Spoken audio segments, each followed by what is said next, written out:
దురదృష్టం ఏమంటే అక్కడ సకల శాఖ మంత్రి అన్ని అధికారాలను గ్రిప్లో పెట్టుకొని మొత్తం వ్యవస్థలు నాశనం కావడానికి కారణమైనాడో ఈరోజు నేను పేరు తీయను కానీ అటువంటి ఒక ధోరణి ఈ ప్రభుత్వంలో పనిచేస్తుంది. ఇప్పుడు ఏపీపీలు పీపీల్ని భర్తీ చేయడం పైనుంచి లింక్ తీసేయమనండి, వారం రోజుల లోపల మొత్తం అంతా భర్తీ అయిపోతారు. అందరూ తాడేపల్లి చుట్టూ తిరుగుతున్నారు. ఇప్పుడు తిరిగి తిరిగి తిరిగి విసిగి ఇక ఎవడొస్తాడో చెప్పలేం మనం. ఆడ ఏమి కాంబినేషన్స్ పెట్టుకున్నారా, ఏమి పారామీటర్స్ పెట్టుకున్నారా ఎవరికి తెలియదు. చివరికి ఏమిటంటే మున్సిఫ్ కోర్టులో కింది కోర్టు, రామకృష్ణ గారికి బాగా తెలిసి ఉంటుంది, కింది కోర్టులో ఉండేటువంటి వాడిని ఏపీపీ అంటారా, ఈ గవర్నమెంట్ ఇంకేమంటుందో కానీ నెలకు 5,000 రూపాయలు ఇస్తారంట. ఆ పోస్టులు కూడా తాడేపల్లికి పోవాల్సిందే. ఇంత కాన్సన్ట్రేషన్ ఆఫ్ పవర్ ఉన్నప్పుడు చెడ్డ పేరు రాక గవర్నమెంట్కు మంచి పేరు ఎట్లా వస్తుందండి?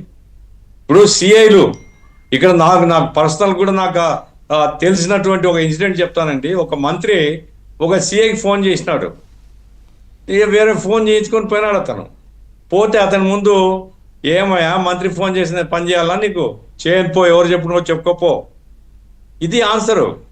ఏం అడ్మినిస్ట్రేషన్ అంటారు దీన్ని? కాబట్టి ఇది మంత్రులు డమ్మీలు అయిపోతే ఏ ప్రభుత్వమైనా బద్నాం అవుతుంది, అది దృష్టిలో పెట్టుకోవాలి. రెండవది ఏమంటే అధికార యంత్రాంగాన్ని ఇప్పుడు చాలా జిల్లాల్లో కలెక్టర్లు, జాయింట్ కలెక్టర్లు, ఆర్డీఓలు, డిఆర్ఓలు, ఈ స్థాయిలో పోస్టింగ్స్ అన్ని కూడా సెంటర్ నుంచి వచ్చినాయి.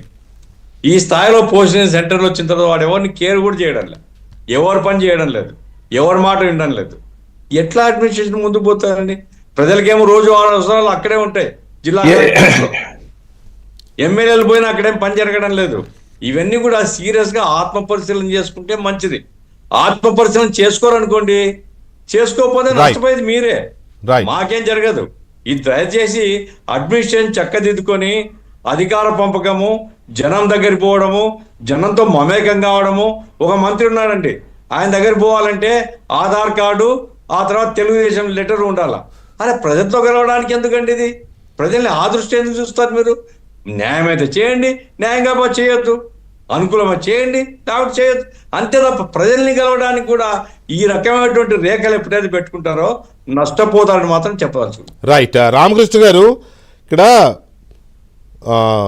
రంగయ్య హత్య కేసు కానీ, హత్య అనకూడదు, ఐఎమ్ విత్డ్రాయింగ్ మై రంగయ్య మృతి వ్యవహారం కానీ, అనుమానాలు కానీ, లేదా కోడికత్తి సీన్ కేసులో జగన్మోహన్ రెడ్డి ఇప్పటికీ ఇంకా కోర్టుకు అటెండ్ అవ్వట్లేదు కదా, అది కానీ, లేదా డ్రైవర్ సుబ్రహ్మణ్యం చంపిన ఆయన ఎమ్మెల్సీ కానీ, ఇప్పుడు ఇవన్నీ చూస్తూ ఉంటే వీటిని కూడా మనం ఎలా అర్థం చేసుకోవాలి?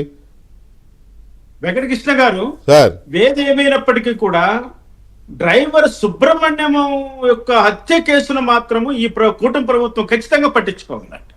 ఎందుకంటే హత్య చేసి డోర్ డెలివరీ